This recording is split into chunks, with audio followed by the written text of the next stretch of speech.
Hi everyone, my name's William Tilmouth. I'm Central Arundel. Um, I want to pay respect first and foremostly to the traditional owners of this country that I'm on, the Central Arundel people, and I'd like to pay my respect to the leaders um, who have gone before us and the ones who are here today and the emerging ones for the future. Um, I'll hand it over now to Maya, if that's okay. My name's Maya Newell and I'm the director of In My Blood It Runs.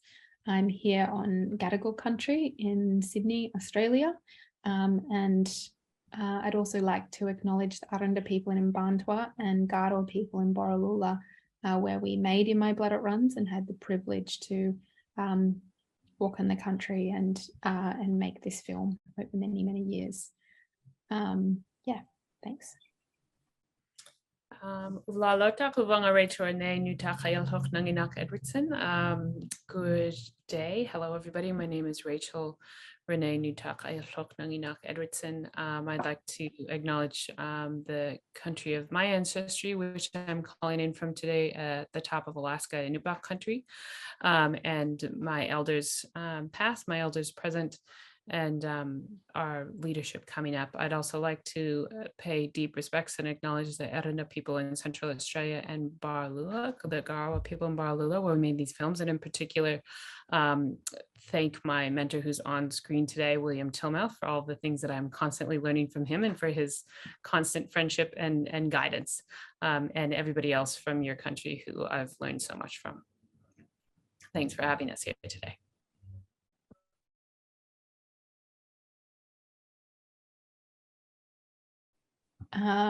So In My Blood It Runs has been a real labor of love, but importantly sits on the bed of about a decade of relationships for me, working alongside Arundel families at two organizations called Akilira and the Children's Ground, of which William is a founding director. So I suppose it comes from all three of us have separate relationships with the families, Dwan's family. I'll let everyone speak to that themselves, but yeah, for me, I suppose I was making films with families for many years, going out on country with kids as they were learning about their ancestry, songlines, learning stories from their grandparents, and making short educational films for many years. And I learnt so much over those years. And it was when we had the opportunity to join Good Pitch and to receive funding and to also build a campaign for change for a number of, for First Nations communities and families, that we kind of jumped on this and asked if Dwan and his families would like to make a film. And I met Dwan on a Nangra camp, which is for children who Nangras, which is having healing powers, I suppose, in a kind of Western sense. And he was just thrilled about making a film. He was jumping up and down and just excited, and so wanted to have a film made about him. So at that point, we asked, I suppose, Rachel and William came on board alongside our partner organisation, Children's Ground, who had worked with families over many, many years. And together we started to ask some of the hard questions about whether we were right to make this film, whether how to go about it. And I suppose looking to William over those many years, he continually sort of, oh wait, I'm going to go back. Rachel, can you help me? I just think about asking these questions. What's that?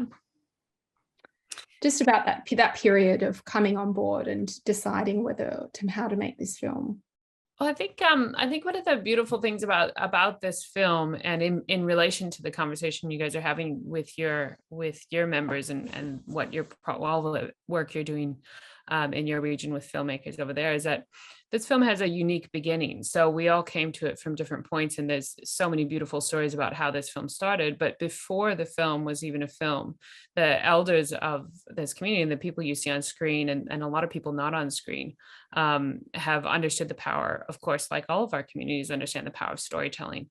And they understood the power of storytelling in film to be able to get their message out to the world and to be able to tell their stories to their children. And so that is the bed that our relationship, for those of us who are not editor, that's the bed that this film sits on. So there's a whole unseen story that the film industry often misses because they look to us as filmmakers and they pick up the story from when we started there. But actually, Dawn's story and the power of that story and the nature of how this film came together sits with those elders.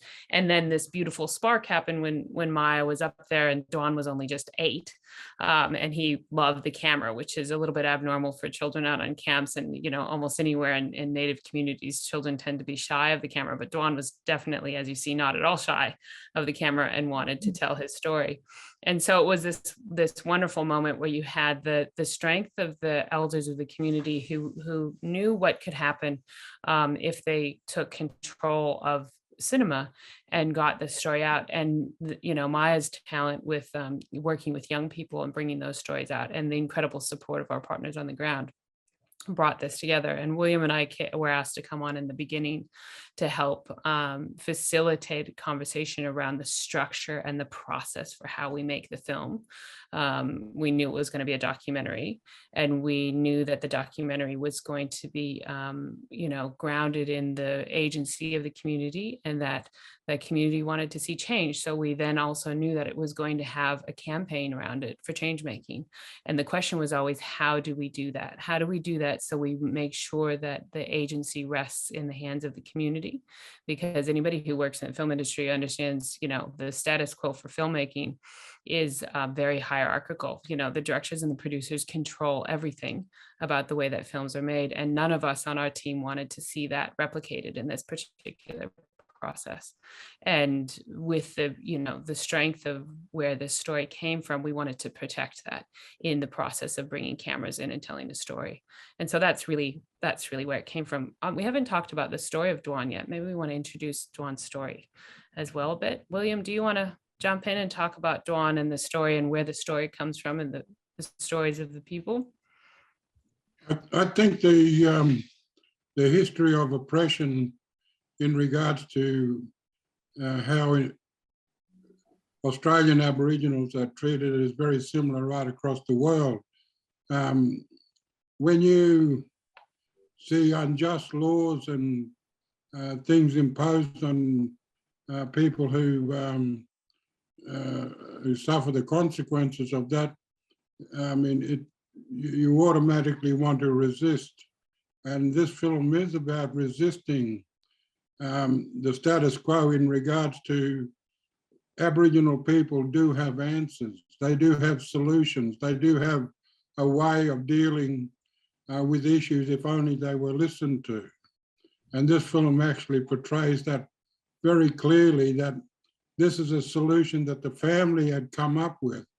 The family had developed this solution through the agency of the film, and it's turned out to be not 100% thing. There's still a lot of Dawn's life still yet to go, that he's going to face the trials and tribulations of teenage years and adult years, but it's to the extent that it's in his early childhood. They recognize that telling their voice is one of the most powerful ways of getting their message across. And it flies in the face of all the draconian and punishment that is dealt out by governments who have a bias towards you because purely on the basis of the color of your skin. And so, yeah, I'm extremely proud to be involved in this, but my story is also one of that I would like to sort of portray just quite quickly. Is I'm from the stolen generation. I was taken away from my family, my community, my country, my language, my identity, and ripped away into an assimilation school called Croker Island Mission. And I spent 10 years on that mission, being educated in nothing but English. I wasn't allowed to even communicate with my family who were left in Alice Springs. I never had any contact with them. I didn't know my language. And ultimately, at the end of the day, the question I kept asking myself was, who the hell am I? Who am I? Where do I come from? Where do I belong? Where do I fit? And it's a long story coming back. It's a lot harder coming back home, especially when all the people who knew you as a child are no longer there. They've passed on. And so you're coming back to a dust bowl, really, and you've got to make something out of it. And I understand that sort of oppressive nature of taking children away, and so did Duan's grandmother and mother. And they really diligently went about trying to save Duan from that solution that it was just around the corner. The welfare was, ready to swoop, and him missing school and the scrutiny and surveillance on Aboriginal kids in this town. He was just on the verge of being taken away, but I'm really glad that the film came and rescued him in one way, but it also gave him a very powerful voice and gave the family a voice that they can now sit back and say that this voice has transcended Australia and it's gone international, and it gives me extreme pride to see it do that.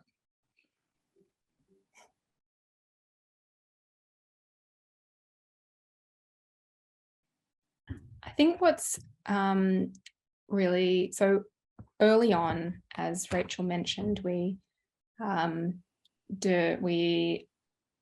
the family, we designed a sort of a protocol and a model of collaboration, which went through the whole making of the film, which had many, many elements, some of which being, I suppose, when you enter a partnership of creation with the people in your film, you have to design in what way that looks like. And for Duan and his family, they wanted to have people like William and other elders sit around them as advisors.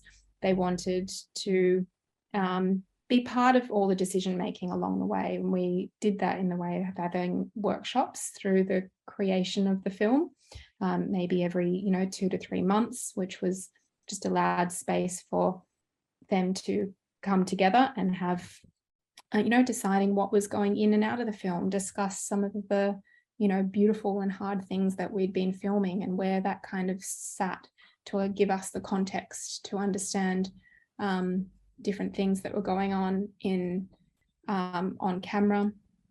We made a partnership with Felicity Hayes, who is the senior traditional owner of the film and is also the executive producer of the film, who, I sat with every couple of weeks to be able to kind of have guidance on everything that was happening. I moved to Mbantua and lived there for 2 years to film alongside Duan and his families. So the list goes on of all of the things that the family said, these are the actions that we would like you to take in order for us to feel comfortable to make this film and to tell this story courageously. And that process had been set up so beautifully throughout the making of the film that by the time we came to designing the impact campaign and putting the film out, there was a really well-worn path of communication and partnership and collaboration, so that some of the harder things as we were pushing the film out in distribution and making that story public, we had this beautiful pattern of collaboration. In practicality, what that kind of looked at like was towards the end of filming. I think we were at, the rough cut or the, fine cut, really getting there with the edit. Family had seen the film many times throughout, and pieces of the film many times by that stage. We held a big 3-day meeting out at on country, right at a place called Whitegate, which was not Whitegate. Where was it? Emily Gap? No, No? Valley. Anyway, Sorry. we held a very, Since we then, held it. my name Don't worry. is dropped out of my head. Sorry. We held a 3-day workshop with elders, with family, Ross times River. family from, no, it wasn't Ross River. Oh, okay. Anyway, yeah, we held a 3-day workshop, which was space for family again to, watch the film, but also transition minds into what it would feel like for the outside world to see this and to design what the campaign for change would look like. And over 3 days, we did an exchange of information around distribution, because it's hard to design a distribution impact campaign if you don't understand how the film industry works. So it was in part two-way learning, I suppose, about film distribution, and then also people thinking about their social justice goals. And we had the first one, which was around tackling racism. The second one, which was around building support for a First Nations-led education system. The third goal, which is around reforming, building support for restorative juvenile justice. And so we had those 3 major goals. And it was really wonderful because it grounded us all in the direction and the agency and the goals of all of the families. And that has sort of, we've had touch points, I suppose, coming back as things have changed in the impact landscape. But yeah, that's sort of how we managed to start. Sorry, one more thing. We took those goals that the families had from the centre, and then we held another workshop with all of the national First Nations community partners who maybe didn't have the intel of what was happening on the ground in Alice Springs, but they did have the capacity and the reach in order to enact those goals. So then we brought those goals to that new group. So it was a number of stages to get to deciding on the strategy. Part of the reason, because you're looking at impact in there, so it's worth making some of the stuff visible that we sort of carried all along. And again, that we were, this is year 8 on this project for us on this film. Part of the reason we could do that and have that big conversation, that 3-day conversation around what we wanted impact to look like, is that we laid the groundwork for that before we started shooting. So, and a big reason for that is that, documentaries deal with real people's lives and real issues. And so if you demonstrate as a filmmaker that you're not just there to extract a beautiful story or to extract a powerful story to teach the rest of the world about whatever issues are facing this community, but rather you're there to use the power of camera and the power of cinema to impact the lives of the community where those stories are coming from, by opening up space to have that conversation with them and for the communities to lead that conversation and talk about key issues, that when you get to that point, it's a much easier conversation. So by the time we took them out for that 3-day workshop, we had had so many other conversations and laid so much other groundwork for the impact campaign. It was just the next step. It wasn't the first time we talked about those issues. It wasn't the first time we talked about what we might do. And it wasn't the first time we'd opened up those conversations. They'd been going along the whole time. And we had really strong established relationships and a process and a protocol and everything else that was in place that was embodied rather than just in principle.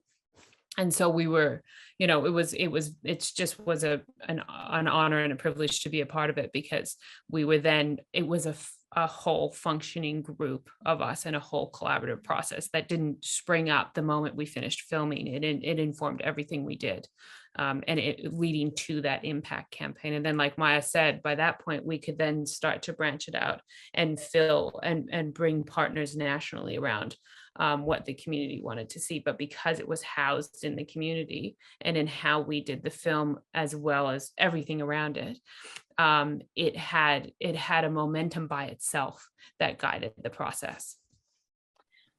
And I'll just add to that, we were incredibly lucky to have the support of Good Pitch Australia from Doc Society very early on.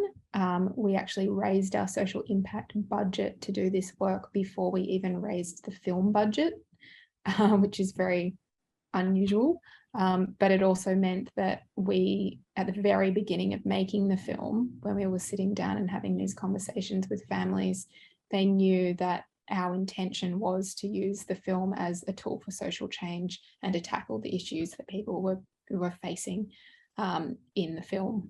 And that actually was a very powerful, I think, powerful motivator, because for all of us, that's, for me at least, and I think all of us here, it's, a very central drive as to filmmaking. Let me just say that also that approach that you and Rachel just talked about gave the community a sense of ownership and a sense of agency and control in the whole process. They were a part of the entire process all the way along. And Rachel and Maya and the other producers allowed that to happen. There was no script, there was no storyline. It evolved in the way that the families were actually doing it at that time. And it became powerful because it was their voice that was coming through. And it was their voice that historically has been denied them. And so, for them it was and for me, it was just a real light at the end of the tunnel that you have a choice to have a voice. You've just got to find an avenue and a way of doing it. And they allowed us to do that. And the community is a lot stronger because of it. And we're a lot prouder because of it. And we get criticism about it, but those people who criticize it really don't know what we talk about, because they've never allowed Aboriginal people to have a say in their lives. They've never allowed Aboriginal people to find solutions that they find that work. And so, yeah, it's a good one, and it's something that the producers and directors allowed that agency to come through and to be able to flourish in the way that it did. Do you have a second for me to add something to that quickly? Thank you, William. It's very lovely. Yeah, go ahead. I just think it's that's really lovely of you to acknowledge that, William. And you're always so humble in your process here. But I think it's really important for the filmmakers to recognize, because again, filmmakers often look to Maya and I. How did you do this? This is amazing. How did you make this process? We learned it from the community. As William says, consultation is not a new concept for Aboriginal communities. For communities who still have a collective way of operating and being, there is a process for consultation and consensus and for these conversations. Our job was simply to follow that process that community already had in place, for us to work out what we had to do to get off the way, what we needed to become aware of, the things that we had been conditioned to think this is how we have to do things, work out how to put that aside, and then listen and follow and set up what the community guided us towards. And as soon as we could make that space and the community could step in and fill it, all of the amazing processes came out of that, especially with William. William guided so much of how we did that model, which is why it was successful. It wasn't something that came out of, we did it all collectively and we did it collaboratively, but it was primarily, guided by the process of the community, because it's their stories. And so the processes that are going to work for them are going to be their processes. Like William said in the beginning, that they have the solution. But even, there's constantly this thing in the film industry where we're thought, well, I'm the filmmaker, I know how to make films, and these guys don't know how to, this is too complicated a process, right? But everybody knows how, we're not talking about how to make films, we're talking about how to tell stories, right? And we're talking about how to tell powerful stories and how to do something powerful with those stories. And I think it's really useful to constantly remember that. And in this process, you know, with having William there the whole time, and then everybody else in the community that came around that could help guide what that looked like. When we sat down for those meetings, we would ask, how do we do this? What do we need to do to have this meeting? What do we want to talk about? What do we need to adjust? And sometimes we would adjust it in the middle of having the meeting. We would go, okay, we need to do it this way. Or we would ask a question and then leave the room and then come back and hear what people had to say and give them the space to talk about it. And so even though William's saying some really lovely things about, you know, how much Maya and I allowed, it was really that we just got off the way and followed the process of the community. That's so true, Rachel. I think that like a lot of our work was actually just adjusting the film side, the traditional film side, the status quo to fit how people wanted to make this film, which was quite a lot of work, but a lot of that was actually not about the filmmaking. Yeah, it's actually a lot of work to do that, but it's very powerful, rewarding work.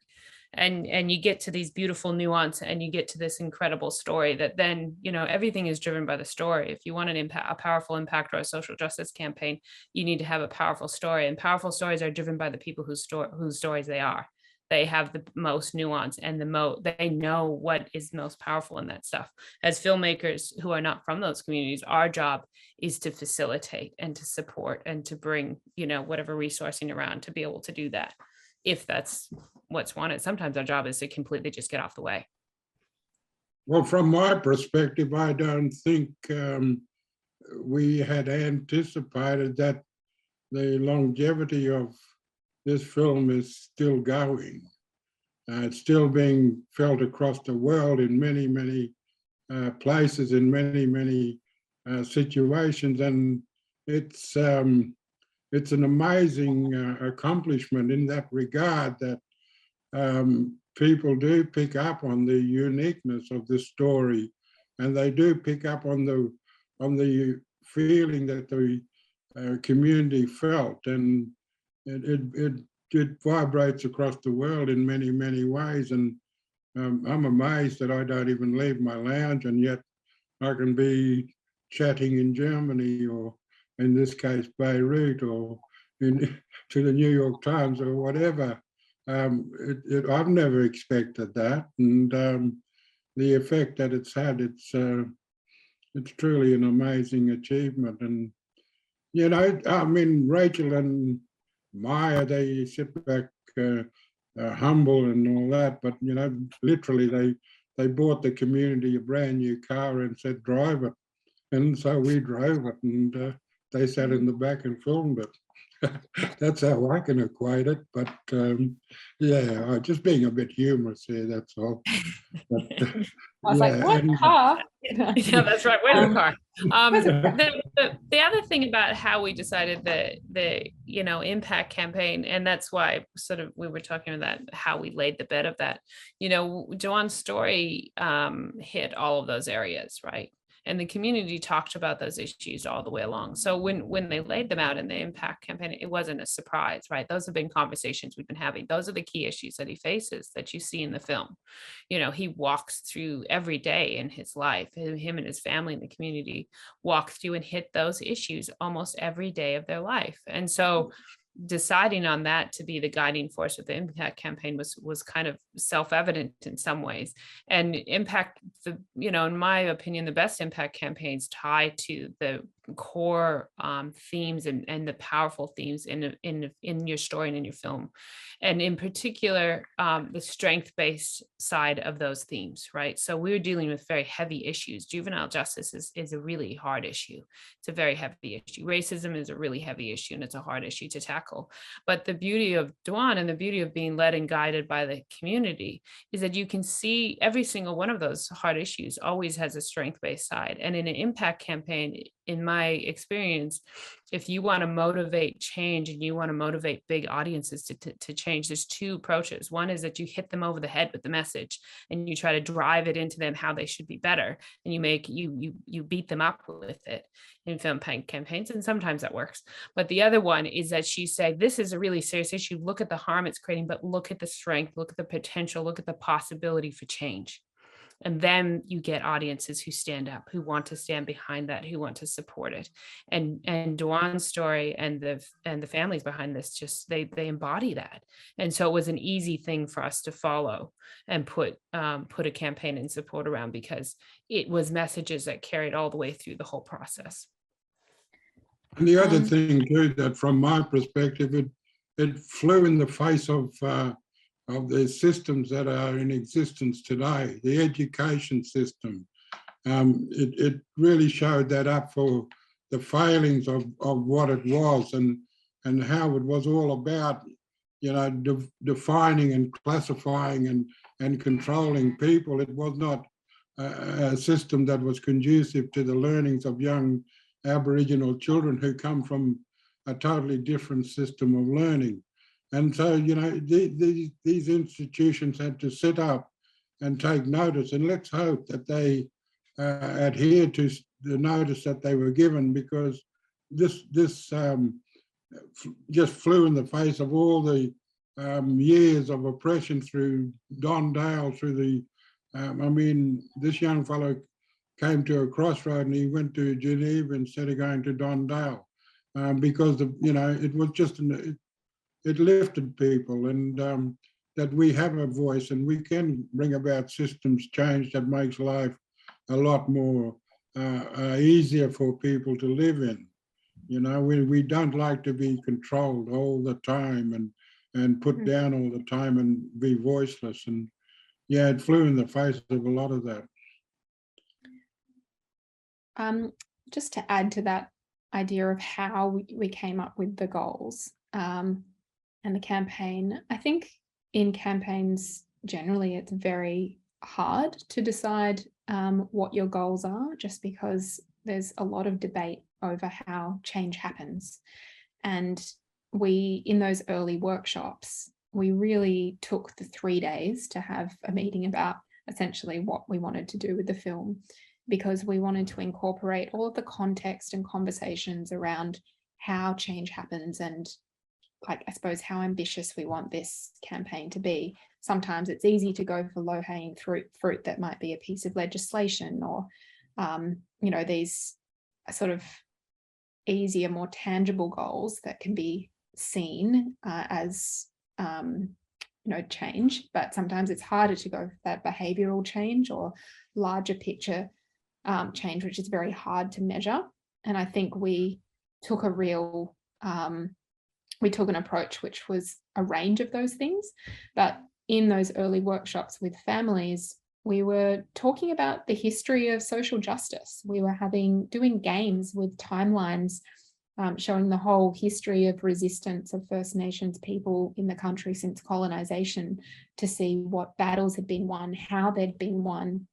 So it really was like a process of education both ways before we could find the kinds of things that we felt this film could be most impactful on. And, obviously ones like changing, racism in Australia, we weren't going to achieve at the end of this campaign, but it was very important to have them down, because I think sometimes films and campaigns are not as ambitious as they should be. And it's good to see that larger goal sort of as the North Star. Then, I don't know how sort of practical you want to be, but I remember a very beautiful exercise at the end of these 3 days where everyone brainstormed a range of different things, which was around tackling the child protection system. It was, raising the age of criminal responsibility, tackling, the role of media in particular in racism. Like, there were many things that we didn't go after directly in the film, and we kind of did it quite democratically. Like, people came and put their little dot next to the change goal that they were most passionate about. and we talked through, all of the possibilities of how the film could work, with, maybe 20 different goals. And these 3 goals came up very clearly as the ones that were most, prevalent and prominent for all of the people and the advisors and, filmmakers alike. But yeah, it was a, a very beautiful process. Can I just interject here, Maya, because I've got to go in 3 minutes. I'd like to thank you and Rachel, and I'd like to thank the people in Beirut and the filmmakers over there for allowing me just to have that voice. But film is a good medium that can fly over fences and hit boundaries and borders that we know that is constructed to keep us locked in. But at the end of the day, it's a good tool to use. And so thanks everyone, and I've got to get going.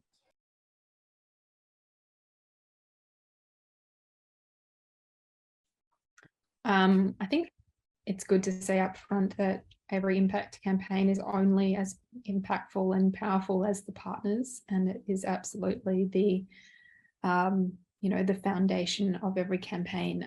With us, we had the organisation called Children's Ground, of which William is a founding chair, and they, originally were who invited me to come and work with Aranda families and Duan's family, and so worked alongside us the entire time from beginning to end. We had a number of partners for each impact goal. So we had a number of educational partners, like the National Youth Education Coalition. We had Stronger Smarter Institute, a number of First Nations-led organisations. Then we had different partners for our juvenile justice campaign goal, such as, where are they? Raise the age. Raise the age, change the record, a number of partners there. And then also for our kind of more distribution partners, like bigger organisations that could push the film out. And we really kind of tiered the partners. I think often films think about partners in terms of what they can receive from organisations and in terms of reach or getting word out or, reaching audiences. But there are a number of partners that we were really trying to amplify the voices of, to create a platform, to talk to them about how the film could benefit and uplift their work. And I think that's just a really nice distinction and something that I've learned a lot about in making this film.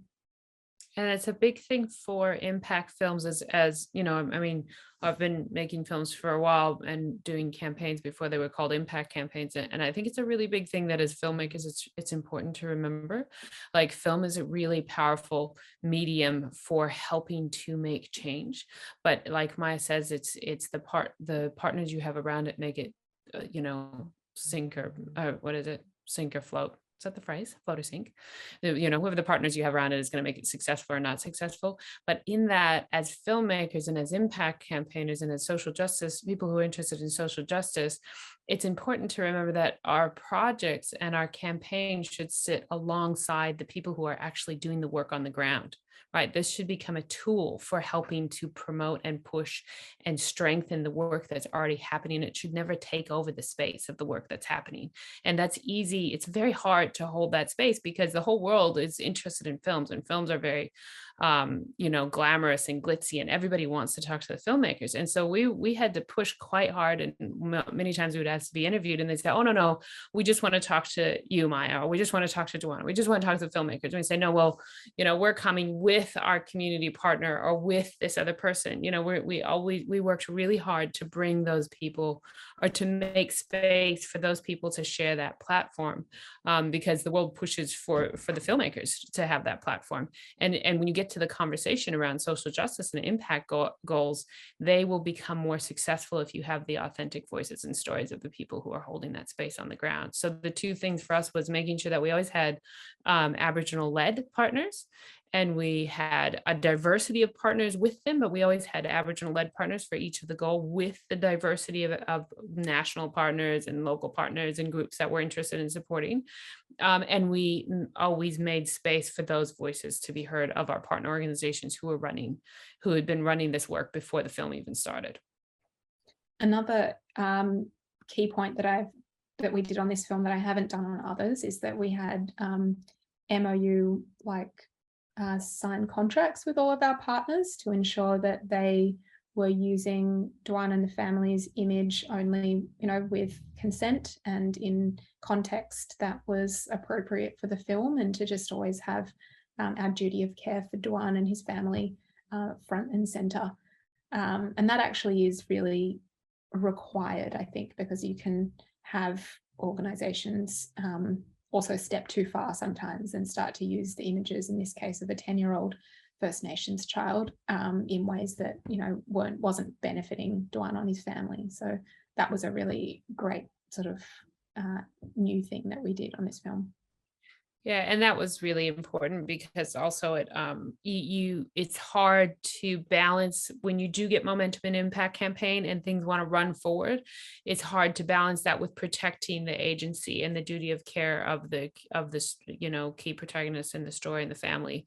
And for us, that was just always a really key part, that sometimes we slowed things down, sometimes we pulled out of things because we couldn't ensure that we could project that, and that was painful. But it meant that we were always really clear as to what our purpose was, and we could always check back and go, is this proper? Are we taking the community with us? Are we making that space? And if we couldn't balance it because it needed to slow down and the opportunity was tomorrow, then we would make that assessment with the families. And there were a few occasions where we had to pull out.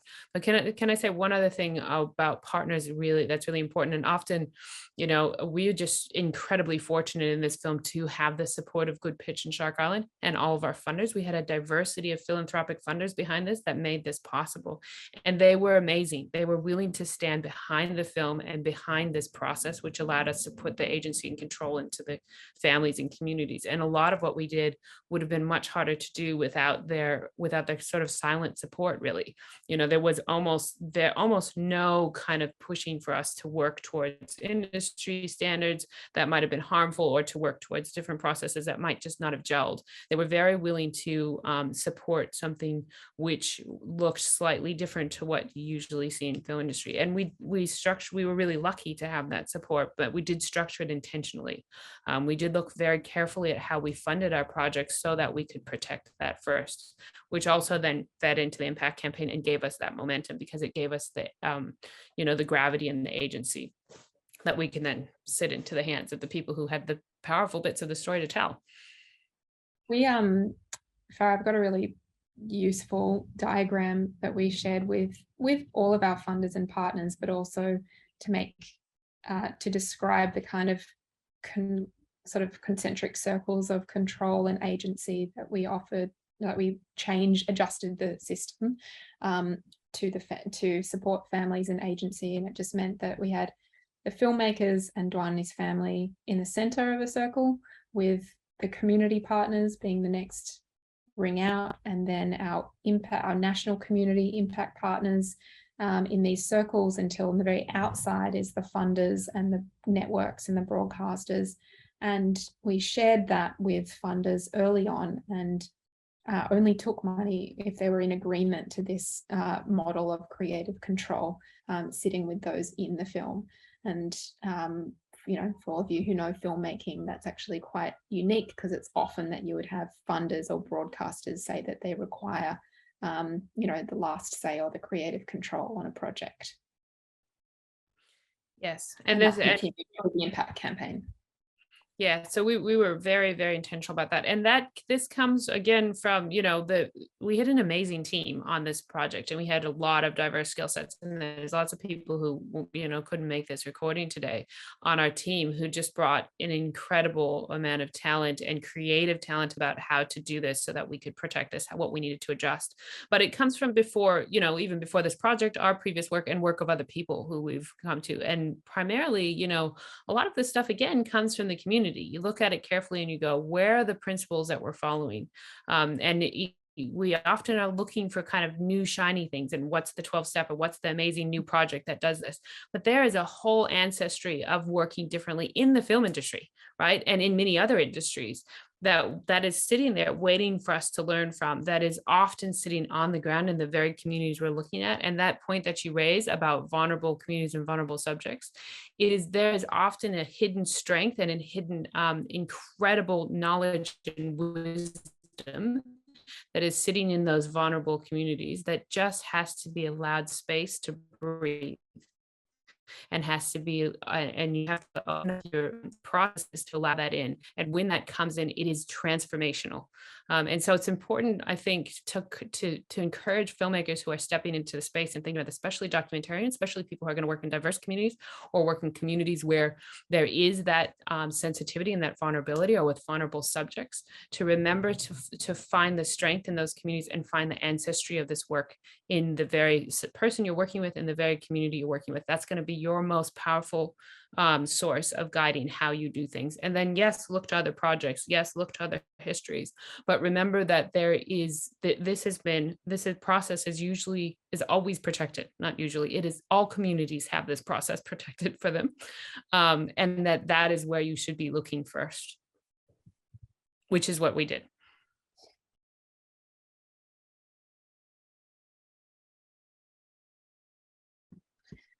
I can jump in there. I think this is, subjects in films, pulling out of films, is sort of a deep fear of filmmakers. And for me, the answer is really quite simple. If someone does not want their image to be in a film and spread around the world, then that is their story. That is absolutely their right, and they should be able to do that at any time, regardless of whether they've signed a release form on day one before they even knew what they were filming, which is a kind of a ridiculous protocol that currently exists in the film industry. But what I would say is that this process of collaborating from the very, very beginning is actually your only protective measure as filmmakers, to ensure that you're going to deliver a film that everybody is standing proud of and is excited to do the impact work because they're passionate and they care about the issues and they're proud of the beautiful piece of art that you've made together.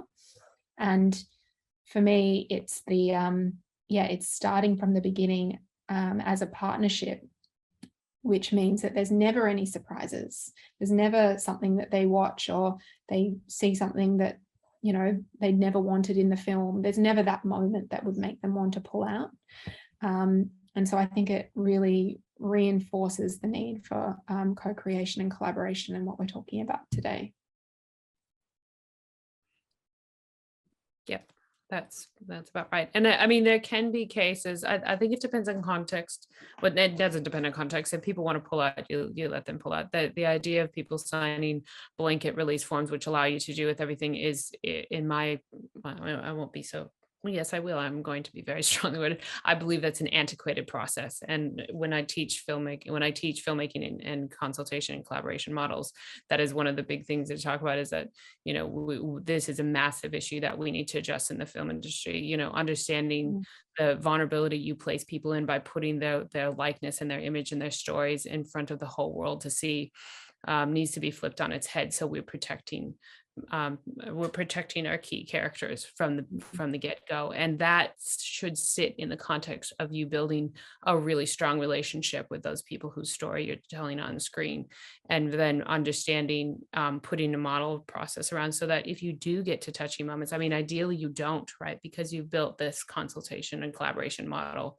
and it's robust and it's got rigor in it, but you might still get to that point with this model, and at that point you should have the process in place so that whatever it is you need to adjust, it might be that you need to pull back on the campaign for a little bit because it's putting them in a dangerous position or vulnerable position, or it might be that something you filmed, which is amazing, an amazing piece of content that's super powerful, puts them is in the wrong context in the film, or just simply can't be in there, and you need to adjust or come at it from a different angle. And that is a conversation you have with those people when they have the agency to guide that. We get this question a lot of how did you ever have something people didn't want to come in and people didn't want to, the family didn't want to have in the film. And the answer is that had those conversations all along, watched the we directed our camera in those directions. And we did that as we went along. And so there, like I said, there weren't any surprises for them at the end.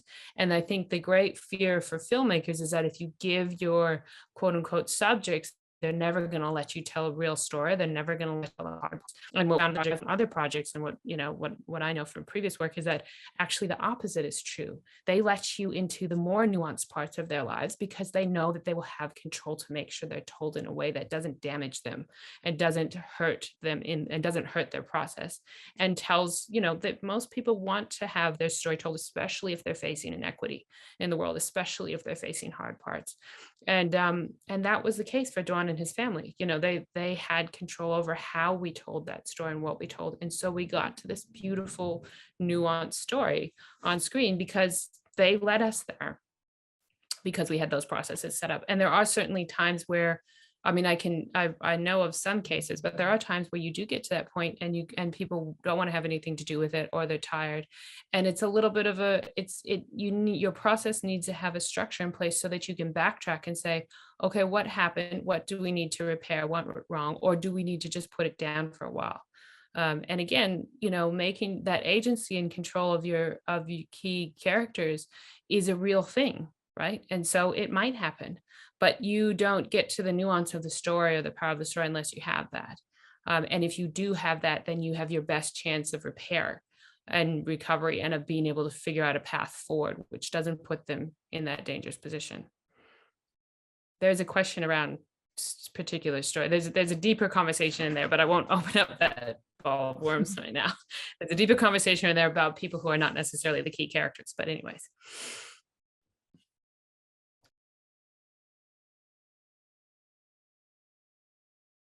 I think that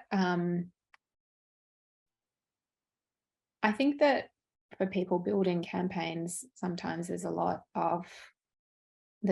assumption that people will want to be the front and center of it. So I just think that having early on a really frank discussion about what is going to be involved, whether it's traveling, the world with this film, or whether it's, having using your image in a whole new way, in a kind of more politically focused way, like just being really frank about what it is that is going to be required is really important, because people should have the opportunity, obviously, to opt out from that part. And it might be that they support the impact goals, but they just don't want to be the center of it.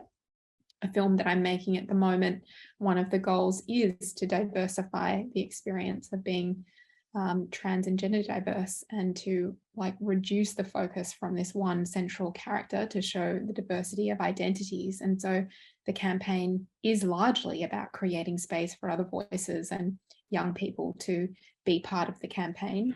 So I think, again, it comes back to being honest and transparent and frank, and working with your subjects as partners, and let that guide the plan for the impact campaign, because the most beautiful things can come to fruition if everyone's being honest about their capacity. The other thing I think is that we need to budget in our campaigns to pay and support subjects to lead that work. I think, obviously for the making of the film as well, but that's a different conversation. But with impact work, it is work. It is hard work. And that is something that filmmakers need to consider and budget for.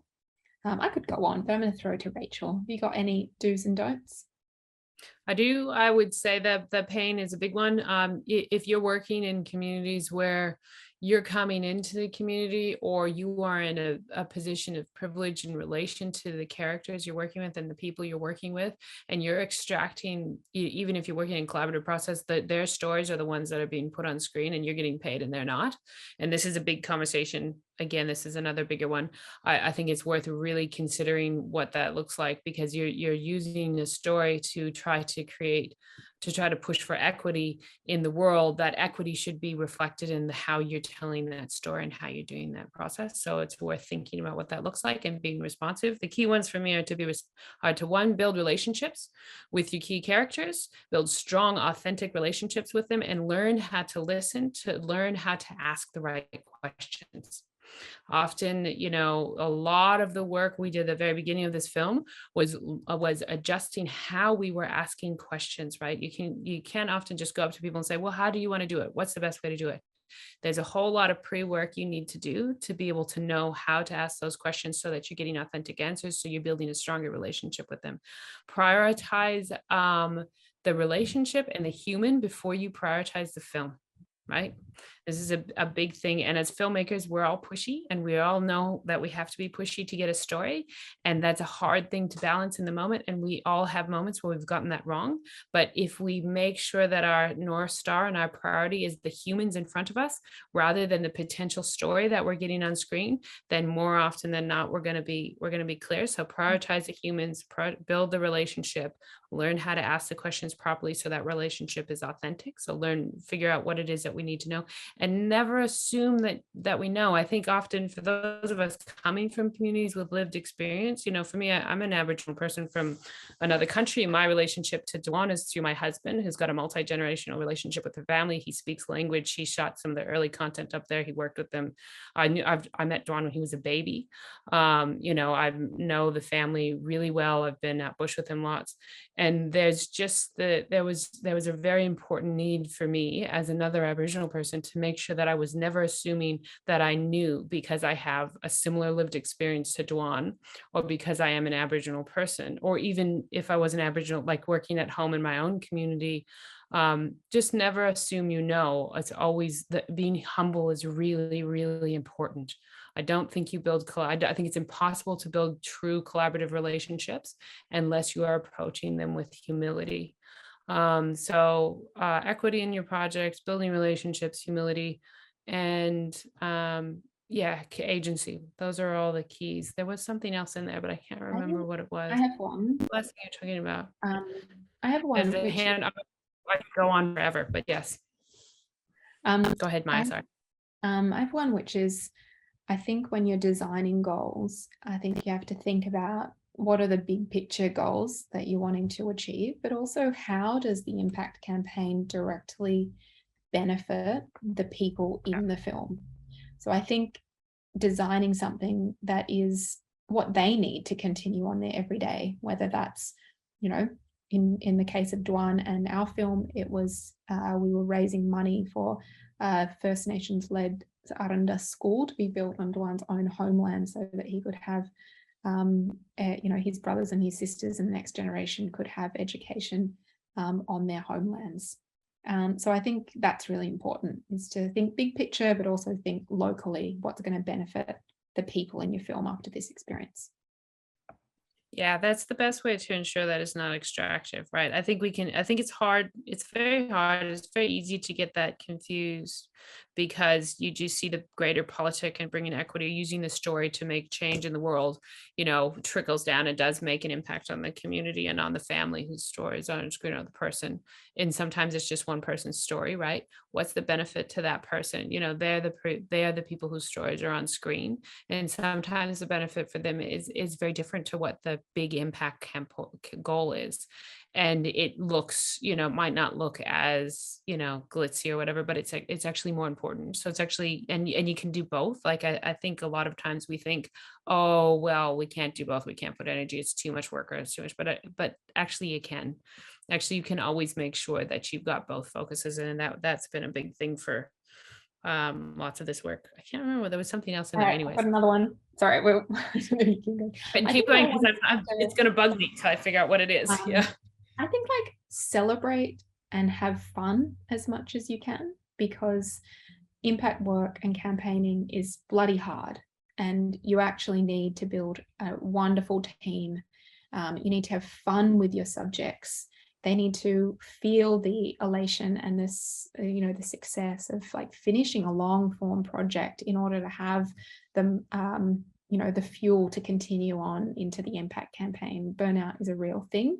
In My Blood It Runs, we I managed to find funding for the entire family, which is Dwan, his brothers, his sisters, grandmother. It was like babies to travel from the desert in Australia all the way to Hot Docs for the premiere, and in a similar way over to Geneva, where Dwan spoke at the United Nations and became the youngest person ever to address the Human Rights Council. But, you know, we went to the movies and we had, you know, amazing dinners, and we, you know, they went on the plane for the first time and had fun with the pilot in the cockpit. And, you know, I think, yeah, just think about how you're going to celebrate along the way. It's not all work. The fun is the work as well. Yeah, that's a big one.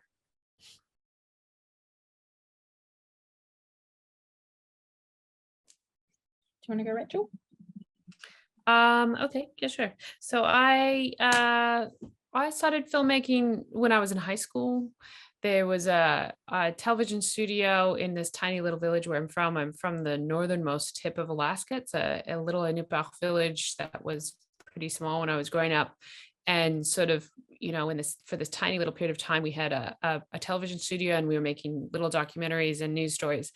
And I, without going into a really long time, I come from a strong Native Inupiaq family who have been involved in Native politics for a long time, and from storytellers. Both my parents are storytellers and writers. And so, and I had been mentored and raised up by my extended family who were all involved in Native rights and politics. And I had this, you know, fusion in my life of realizing the power of film and the power of media and the power of stories for minority communities, diverse communities who are facing colonial governments, and what could happen.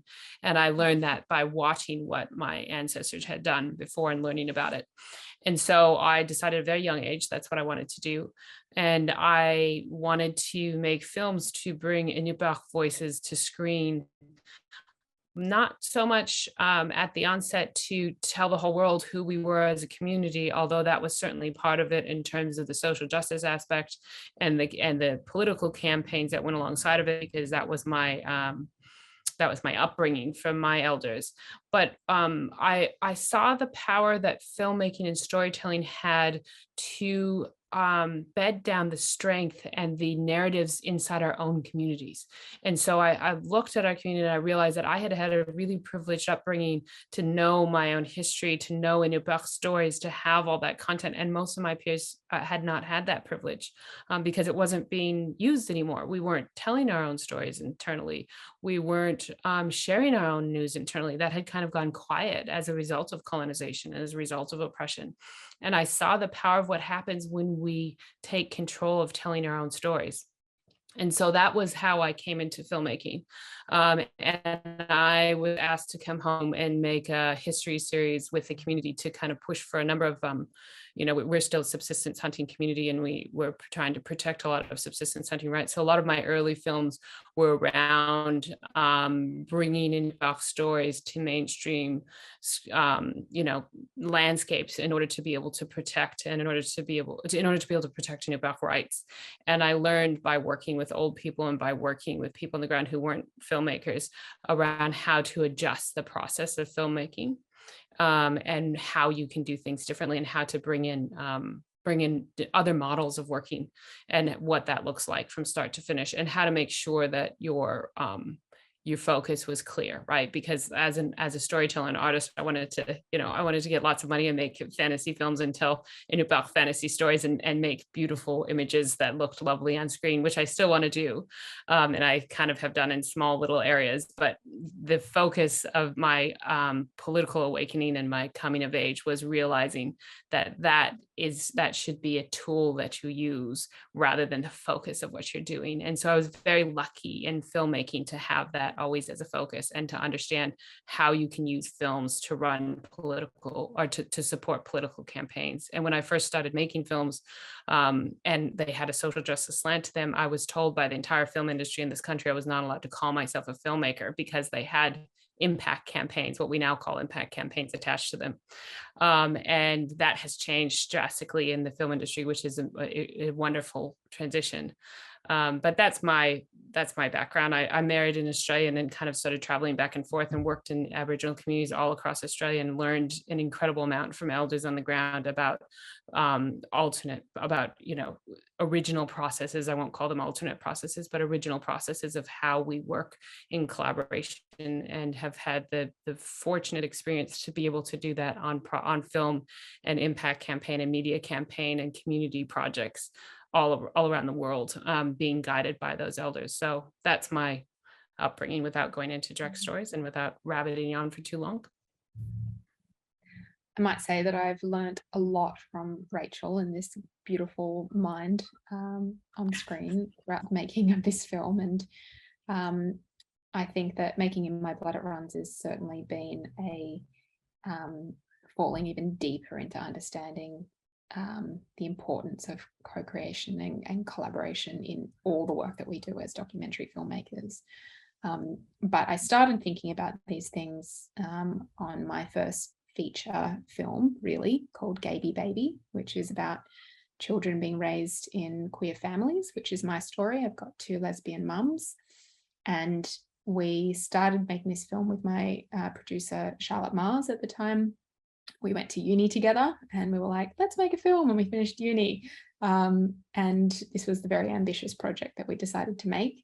It was during the marriage equality fight in Australia, which was, very full on around, 2015. And there was lots of commentators and public figures saying, children need a mother and a father. And what would happen to the kids? Would the kids be okay? And I was like, hey, I'm a kid. No one's talking to me. Everyone's talking about me, even though this conversation impacts me and, my queer spawn generations a lot. And so we thought we'd make that film, I suppose, gave a voice to the children. So Gaby Babies for 10 or 11-year-olds as they're navigating growing up in adolescence, in the midst of the backdrop of the marriage equality debate. And I think it was very important as my first feature to really delve into the community in which I was from, and really understand how important getting agency and representation right was. I think that, that experience colours everything that I make from here on, because no one else could have just swooped on in and made a film about that. Working alongside those kids was amazing, and we had the privilege of having Good Pitch support, which was a total, heartburst, open eye experience for me to see that you could do social justice and make art at the same time. And Gaby Baby, without going into it too much, was banned by the New South Wales government when we put it out, and was a massive furore.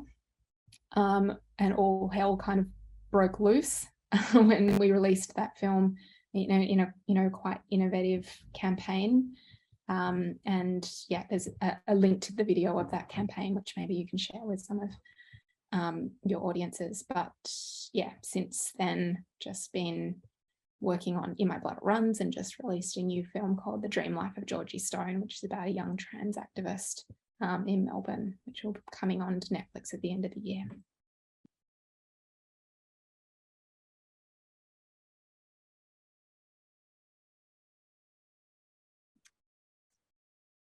I know what Rachel's going to say. I think that ideally it's a process that happens in parallel to the making of a film. I think that for many documentary filmmakers, their original drive is social justice. It's not everybody's. I think a campaign can come on at any stage, really, but for the kinds of films that I'm interested in making, it's such a beautiful thing to walk in partnership and to be thinking about this campaign throughout the making of the film, that I think that, it's definitely in parallel the whole way. In saying that, I think we really need to protect the creative space. Making an impact film does not mean that you're making something dry, which is like telling people what to do at the end of it. It should be a piece of art, and you need to protect the creative space. But I think having in the back of your mind where it's going and talking to community from the very beginning about your intentions is really important. And then it sort of comes into its own towards the back end of the edit and as you're pushing it out into the world. But absolutely, like, talking to impact partners throughout the making of In My Blood It Runs was integral, because it meant that the messages in the film were in line with the sector, and which meant that the film on release was incredibly useful to everybody who'd been working on impact films, in the area of First Nations justice, which meant that all the partners could just pick it up and use it, because we'd been in conversation from the very beginning and crafting the story with them along the way. Yeah, and I'll say to that, I'd first just like to say, in terms of impact campaign, you know, I think I've been on a couple of 100 Q&As around these conversations in the last couple of years, and with our other partners and our other filmmakers and the rest of the team, you know, we really have been just incredibly fortunate on this group. We work really well together. We all really like each other and love each other, and we have had the amazing guidance of Dwan and his family and the community and our core partners, and incredible support. And that, you know, we're very lucky for that to happen, but it wasn't also just an accident. You know, we worked very hard to make sure that we met each other, and we met everybody who was on the team, and we brought people on carefully and oriented them to the community first, and also oriented as a team and as collaborators. We're really conscious of what strengths we brought, and to use those strengths, and to not push something that any one of us thought was the better idea of how things should happen, but really work towards what our group looked like. And that, for me, relates to this question around impact campaigns, because, you know, where an impact campaign, when you start an impact campaign, where it starts, I would say that the seed is born in the idea and in the first work, and it grows up over the process, and it might never grow up and be sent out into the world. It might never hatch into the bird that flies off, but it definitely starts and it's always sort of there. And whether or not it does or not depends on the context. It depends on the story. It depends on the team. It depends on the people in front of the screen, you know, and what it looks like also depends on all those things there. It's always different, and it should always be different. There's core principles that make it powerful and that make it effective, but it should be responsive to where you're at. And it might grow up later. You might just have this beautiful film you're telling, and you've still built all those relationships. You've still talked about all those key things. And at the end gone, actually, we do want to do something with this, or actually we don't. Actually, we just want to tell this story. And all of those options are okay if they are done in relationship, and if they're done with core purpose that's clear. You know, all of those things then have power in the world. Like, storytelling can do many different things. And in that, it can't do everything, but it can do some things very, very well. And that's why it's lovely to see the growth of impact, and the intentionality for filmmakers to say, actually, let's make something beautiful, and then do something beautiful with it in the world. And that's what a powerful impact campaign is. And with us on In My Blood It Runs, as well as, you know, other projects I've worked on, but this project has been an honor and a privilege, and I've learned lots from all of our team, because we worked in collaboration and we worked to all of our strengths. I think we've all learned a lot from each other. Mm.